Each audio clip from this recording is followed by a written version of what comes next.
Hi there, welcome to this video. This is Tina from TinaHeals.com, and today I'm speaking about an Aries ascendant, a Taurus moon, and a Sagittarius sun. So if you have these placements, then welcome to this video. So let us understand the ascendant. The ascendant is the degree of the zodiac rising on the eastern side of the horizon at the moment of your birth. And the rising sign is the sign on which it falls. So you have your ascendant in Aries, and what can I say? You are the infant of the zodiac. So after the 30th degree of Pisces, it is a degree of archetypalization, and the soul reaches a culmination. And with Aries comes a new beginning, a definitive change of direction, and there is a mini Big Bang as the soul enters the sign of Aries. When the sun enters Aries in the northern hemisphere, we have spring.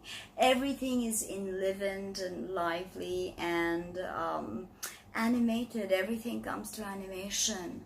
So Aries is the archetype of the pioneer, ruled by Mars in exoteric astrology and by Mercury on the soul level. So Aries is about the higher plane of the mind. It's about understanding manas. Okay. Now with an Aries ascendant, we've got to understand that you're definitely not going to be slow and slothful. You're quick, you're swift. You move into a room and everybody notices you. Your facial features, okay, the ascendant is how you will look. So your face is oftentimes very well defined, very sharp features. Your eyes are mischievous, energetic, impulsive, and you're very masculine in a sense, because that's the energy of Aries. Even if you're a woman, you have the masculine build, especially if you have more happening in the masculine signs, like you have your sun in Sag, which is a masculine sign. And you have a ruddy complexion, a lot of testosterone with Aries. You understand that it is a day sign. It is a sign where the sun is exalted. It is a sign that is hard because it's fire, and it can lack compassion. And as Stephen Forrest said, the lesson of Aries is enlightened selfishness. So when it's all about me, how do you take that me energy and transmute it to something higher? How can that help others? And reality, to live authentically as an Aries, align with your soul authenticity, because only then can you live in alignment with your Aries ascendant. So you're definitely your hair, be careful, because so much fire can, and you also have a sun in fire, so much fire can make your hair brittle. It can be fragile. You can develop problems with the eyes. If you're not mindful, your eyes can dry up, or other kind of complications, dyes in the eye. It's a very dry energy, Aries, So be mindful of that. Even teeth can be very sensitive, gums can be very sensitive, and since you have Taurus moon, you also have your throat involved. Taurus rules the throat chakra. So take care of your ear, nose, and throat, okay? Eye issues can pop up, as I said, ear stuff, and a lot other complications with stress and anxiety, because Virgo is your 6th house. So always empower your Mars, and 6th houses of health and healing, and Virgo, all kinds of issues with the digestive system can occur, all kinds of issues with neurological stuff can occur, because anxiety, Virgo is very, very high on anxiety. So be mindful of that. And soak in new experiences with your Aries. As Jungian scholar Frida Fordham said, that we wear masks. That is the persona. that we put on for society to see, and that is how society perceives us. So the ascendant is that mask. It is how society perceives us. It is not necessarily how we want to be perceived. That is the sun sign. But the ascendant is what people notice when you walk into a room. Okay, so with an Aries ascendant, you are the fire starter. You walk in, you are bossy, you can be dominating, even in bed. Okay, you can, you definitely want to be the boss. You don't want to take orders from anyone. Of course, you're the pioneer, right? So be mindful of that. And you have very animated eyes, as I said, a lot of raised eyebrows and a lot of animation in the face when you express yourself. This is a very important part of your identity. Okay, now if you don't empower Mars, you can come across as impulsive, temperamental, volatile. You have a fast metabolism for sure, which is good, because with the Taurus moon, it may be sluggish. It's earth, and it may be sluggish, so it's very good. Okay, be careful of violence and accidents and guns and all kinds of arsenal of Mars. Be mindful of that, and work with compassion and empathy.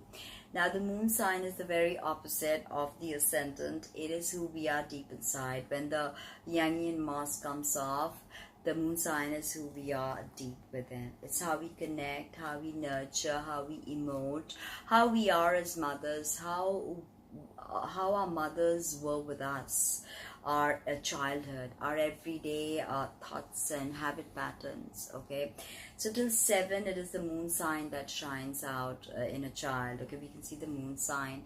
Only after 7 do we start seeing the ascendant. And also, according to esoteric astrology, your moon sign can become your greatest challenge after the age of 35, because your soul wants to accomplish certain things that it's come here to do, but your moon sign has developed all these emotions and all this emotional baggage and all these ideas and everyday habits that can be detrimental to your soul growth. So it's very important to understand the karma of your moon sign. With Taurus moon, there's definitely it's ruled by Venus. It's dark nighttime. It is also dry because it's earth.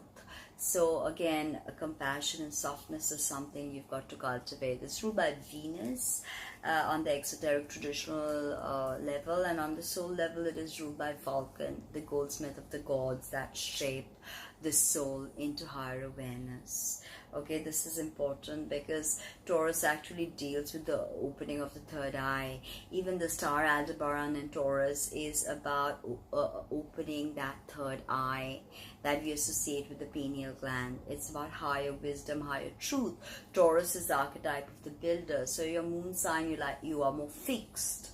Okay, you're not so cardinal or changing like your sun sign, which is Sag, which is mutable, and your ascendant, which is cardinal. You're more fixed in your emotions. You can be very stubborn. You can give in to tremendous intake of garbage food that you really don't need, and you can put on a lot of weight. With moon in Taurus, be careful of that. But with an Aries ascendant, you should have a very fast metabolism. Of course, with a Sag sun, yeah, sure. Right, and 9th house sun is very empowering, so that's a good thing. Your mom, okay, the moon sign is your mom, so your mom may have been fixed and traditional. Taurus upholds traditions, so may have been fixed and traditional, and may have been that classical beauty. Okay, now moving on to your sun. Sun is how you take your internal energy and project it to the world. It is your yang component. It is your goals, your ambitions, your father. So this is Sagittarius is a mutable fire sign. Okay, mutable means it's easily impressionable. Okay, Pisces and Gemini are the other two mutable signs. So you see there's a lot of duality with Sagittarius. There's definitely a lot of adventure with Aries and Sagittarius, with your sun and ascendant and fire signs, and very different fire signs. Aries is cardinal and Sag is mutable and ruled by very different rulers actually, because here you've got Mars and here you've got Jupiter. Sagittarius is the archetype of the great teacher, the guru, Jupiter. That is what he is. And interestingly, Sagittarius on the soul level is ruled by the earth, the only sign that is so deeply connected to earth, which again brings emphasis to your Taurus moon, because Taurus rules the earth. So you're definitely going to be connected to the earth some way. And Sag is about activism in a way, maybe not like Aquarius, but there's a lot of similarity between Aquarius and Sag, because Aquarius on the soul level is ruled by Jupiter. So you see how they tie up with each other. But having a Sagittarius sun, you're definitely in search of higher meaning and higher purpose. The ninth house sun is very good, very powerful, hallmark of a politician. So you're definitely out there, working with foreigners. Sagittarius sun, you're amazing with foreigners. It's the ninth house of foreigners, long distance travel. With the Sagittarius sun, you may not live necessarily in the country of your birth. You may take your goals and ambitions and truly embrace a global village. Okay, now if you look at the glyph of Sagittarius, it's all the arrow, the part of the bow. It's always about directionality, aspiring towards something greater. Okay, and with your pioneering Aries energy, you can start very many things. With your Taurus moon, you can complete what you've started, and of course with your Sagittarius sun, you're very much the philosopher, the higher thinker. The pursuit of truth is important to you, but make sure that you don't shove your truth down everyone's throat, because a lot of religious fanatics also have this Aries and Sagittarius thing happening, and Taurus can be really stubborn and fixed. How the bull is when he's challenged, when he's angry. So be careful of that.